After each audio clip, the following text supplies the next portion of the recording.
Innovation and value, two very related things. One can't happen without the other.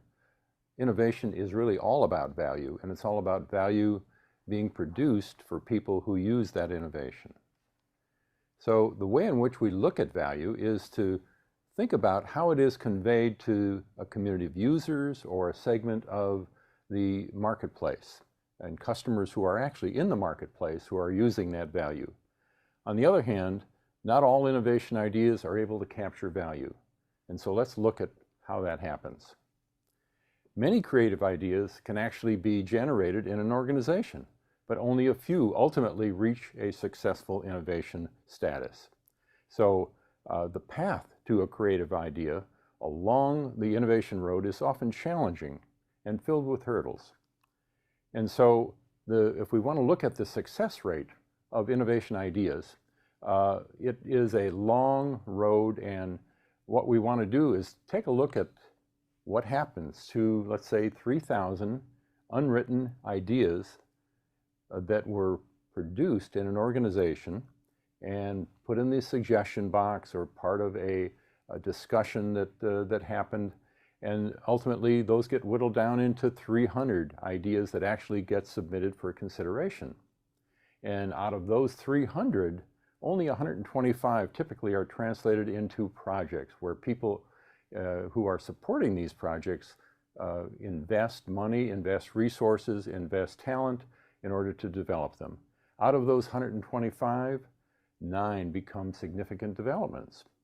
And out of those 9, only 4 become what we would call a major development, a major investment that an organization might make. And out of that 4, only about 1 or 1.7 actually becomes launched. And so actually 1 ultimately out of the 3,000 becomes a new product, a new innovation that gets translated into a new product.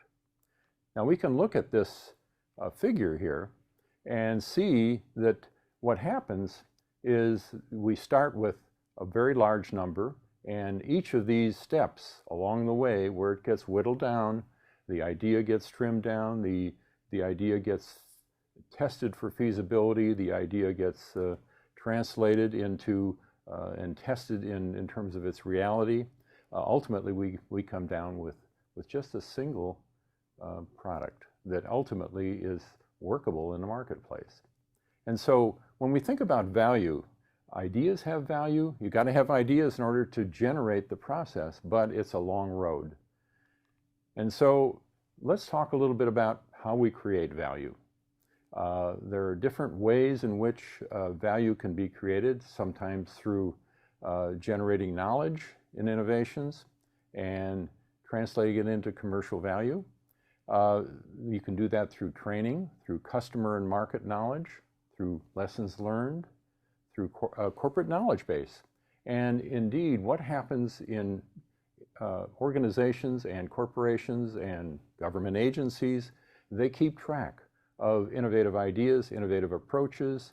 They look at what's going on, and they create a corporate knowledge base of innovative ideas, and they translate these ideas into opportunities and improvements in their organization. So how do you extract value? The methods that we would look at for extracting values and the strategies for converting that value and then converting that knowledge into value are through intellectual property protection, those are patents, and technology transfer mechanisms. And these are ways in which you get the value that is created in an organization that has innovation value, you get it out into the marketplace, or you protect it through patents or in other forms of intellectual property protection. So how do we manage that value? A couple of different ways. And you generate intellectual property, you focus on short-term returns. Typically, you can focus on short-term returns by marketing the value of your innovation through licensing a patent or allowing people to use the innovative idea that you have by selling the patent, selling the license to use that patent. Intellectual asset management is a little bit broader approach to managing intellectual assets.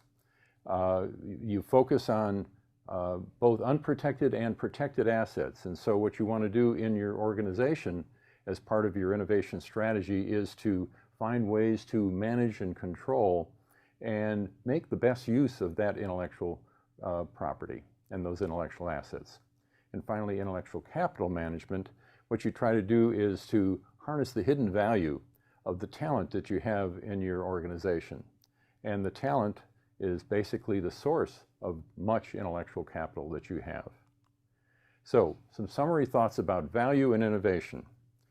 You can initiate a good idea, and many people can initiate a good idea, but it's only the beginning, the start of a very long innovation journey. And as we said, you can start with 3,000 ideas, but often you can end up with only a single product or service that ultimately can reach the marketplace. Shepherding that idea through the labyrinth of refinements and approvals requires management skill and strategy. And part of what we hope you will learn in this course, and you'll hope you will learn in your understanding of innovation, is the recognition of how you can orchestrate an idea through an organizational process. And finally, the value of an innovation is often directly related to the effort spent building value during its development process. So nothing comes easy. Innovation ideas start and they take a long journey, but the long journey often is worth it.